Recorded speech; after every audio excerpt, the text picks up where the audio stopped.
नमस्कार मैत्रिणींनो, तर आज मी तुम्हाला सांगणार आहे की आपला जो दिवा आहे तो 24 तास चालू राहावा आणि भरपूर वेळ चालत राहावा। यासाठी आज मी तुम्हाला एक घरगुती उपाय सांगणार आहे। तर आपल्याला दिवाळीमध्ये नवरात्रामध्ये दिवा अखंड चालू राहिला की आपल्याला खूप छान वाटतं, आपल्या घरामध्ये पॉझिटिव्ह एनर्जी येते, प्रसन्न वातावरण तयार होतं, सकारात्मक विचार येतात, पॉझिटिव्ह विचार येतात आपल्या मनामध्ये। आपल्या घरामध्ये दिवा जर अखंड चालू असला ना मैत्रिणींनो, तर खूप छान वाटतं, आपल्या घरातील इडापिडा सर्व नष्ट होऊन जाते। त्यासाठी देवघरामध्ये दिवा सतत चालू राहावा, अखंड चालू राहावा अशी प्रत्येकाचीच इच्छा असते।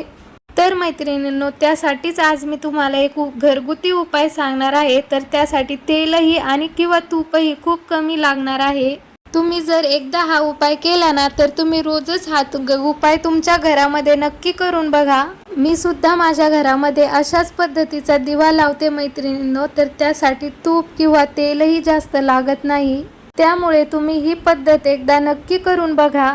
यामुळे तुमच्या घरात सुद्धा दिवा 24 तास चालू राहील, अखंड चालू राहील, तो बंद होणार नाही आणि भरपूर वेळ चालू राहील मैत्रिणींनो। तर तुम्ही हा उपाय एकदा नक्की करून बघा। तर बऱ्याच जणांना अशी 4 पदरी वात बनवता येत नाही, तर आज मी ती वात कशी बनवायची ते सुद्धा तुम्हाला सांगणार आहे। तर मी व्हिडिओमध्ये दाखवते त्याप्रमाणे कापूस आपल्याला अगोदर असा वरती त्याला पिळून घ्यायचा आहे बोटाच्या मदतीने। वरच्याच हाताने कापूस ओढायचा आणि पिळायचा आहे, खालचा हात अजिबात हलवायचा नाही। तर बघा, खूप सोपी वात आहे ही करायला आणि तुम्ही जर अशा पद्धतीने वात बनवली ना, तर तुमचा दिवा कधीच विझणार नाही। आणि आता बघा, पूर्ण वात झाल्यानंतर आपल्याला ती वात अशा पद्धतीने बोटांवरती घ्यायची आहे। आपल्याला वात किती लांब पाहिजे त्यानुसार बोट आपल्याला लांब लांब करायचे आहेत आणि अशा पद्धतीने त्याचे 4 वेढे मारून घ्यायचे, मी व्हिडिओमध्ये दाखवले त्याप्रमाणे।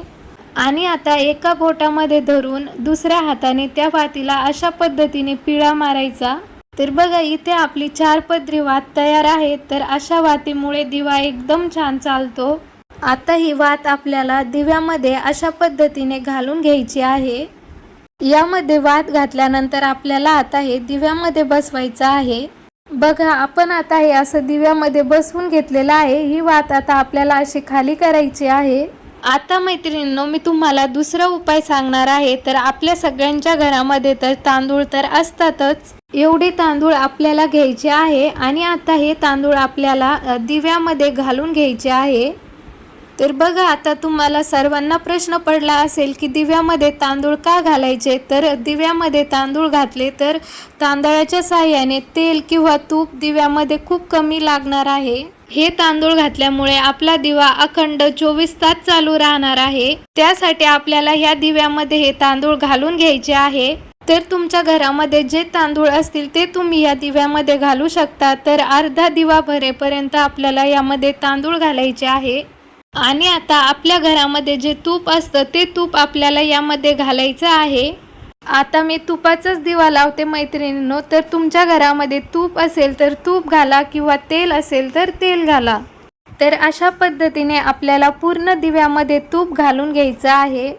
तुम्ही बघू शकता, खूप साधा, सोपा आणि सरळ उपाय आहे। तर तुम्ही एकदा नक्की करून बघा, तुम्हाला सुद्धा याचा रिझल्ट खूप छान मिळेल। आणि एरवी नवरात्रामध्ये, दिवाळीमध्ये आपल्याला दिवा अखंड चालू ठेवावाच लागतो, कारण तेव्हा आपल्या घरामध्ये लक्ष्मी येते। तर अशा पद्धतीने मी दिव्यामध्ये तूप घालून घेतलेला आहे। अगोदर तुम्ही वातीला सुद्धा तूप लावून घ्या, जेणेकरून आपला दिवा लगेच चालू होईल।